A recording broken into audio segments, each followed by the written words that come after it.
ঢাকার ব্যস্ত নগরী। ভোরের আলো ফুটছে, রাস্তার কোলাহল কিছুটা শান্ত। এই শহরের একটি শিল্পী মেলা থেকেই শুরু হয়েছিল পল্লব এবং মায়ের গল্প। পল্লব একজন স্বপ্নবাজ স্থপতি। তার চোখে ছিল ভবিষ্যৎ নির্মাণের দিশা। আর মায়া, সে ছিল একজন চিত্রশিল্পী। মায়া তার তুলিতে জীবনের গল্প আঁকত। শিল্পী মেলায় পল্লব এবং মায়া প্রথমবার একে অপরের সাথে মুখোমুখি হয়। পল্লব তখন নিজের স্থাপত্যের নকশা নিয়ে এক বুথে ব্যস্ত। তার পাশের বুথে ছিল মায়ের চিত্রকর্ম। মায়ের তুলি চলছিল, আর পল্লবের চোখ মায়ের কাজে আটকে গেল। সে বিস্ময়ে বলল, এত জীবন্ত ছবি আমি কখনো দেখিনি।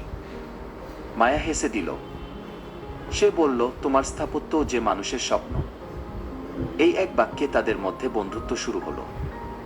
দিনে দিনে কথাবার্তা এবং একে অপরের কাজের প্রতি আগ্রহ বাড়তে লাগল। তাদের এই বন্ধুত্ব আস্তে আস্তে একটি গভীর সম্পর্কের দিকে এগোতে থাকে। পল্লব এবং মায়া একে অপরের কাজের প্রতি এমন অনুপ্রাণিত ছিল যে তারা একসঙ্গে কাজ করার পরিকল্পনা করত। পল্লব স্থাপত্যের নকশা তৈরি করত, আর মায়া সেই নকশাকে চিত্রে ফুটিয়ে তুলত। তারা একে অপরের সৃষ্টিশীলতাকে সম্মান করত এবং একে অপরকে নতুন ধারণা দিত। পল্লব মায়াকে বলতো, তোমার রঙে আমি আমার ভবিষ্যৎ দেখতে পাই। মায়া বলতো, তোমার নকশায় আমি জীবনের সৌন্দর্য খুঁজে পাই। তাদের সম্পর্কের পথে একটি বড় চ্যালেঞ্জ এসে পড়ল। পল্লবের পরিবার তার পেশা এবং মায়ের পেশা নিয়ে প্রশ্ন তুলল। তারা মনে করত স্থাপত্য এবং চিত্রকলার মধ্যে সম্পর্ক স্থাপন করা সম্ভব নয়। পল্লব এবং মায়াকে তাদের কাজ এবং ভালোবাসাকে প্রমাণ করতে হয়েছিল। পল্লব এবং মায়া একটি বিশেষ প্রকল্প শুরু করল। তারা একটি পার্ক তৈরি করার উদ্যোগ নিল, যেখানে স্থাপত্য এবং চিত্রকলার সম্মিলিত সৌন্দর্য প্রকাশ পাবে।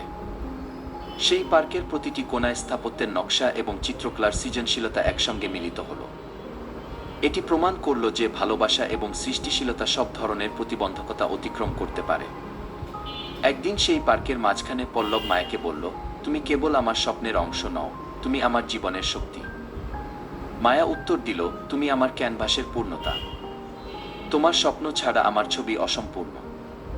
তারা নিজেদের ভালোবাসাকে সবার সামনে প্রকাশ করল। তাদের পরিবার এবং বন্ধুরা এই সম্পর্ককে সম্মান করল, কারণ তারা বুঝতে পারল যে সত্যিকারের ভালোবাসা সৃষ্টিশীলতার শক্তিকে আরও বৃদ্ধি করে।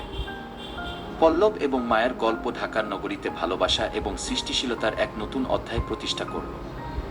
তাদের সম্পর্ক শুধু আবেগের না, এটি নতুন কিছু সৃষ্টি করার শক্তি। তারা প্রমাণ করল যে দুই ভিন্ন ধারা একসঙ্গে মিলিত হয়ে অসাধারণ কিছু তৈরি করতে পারে।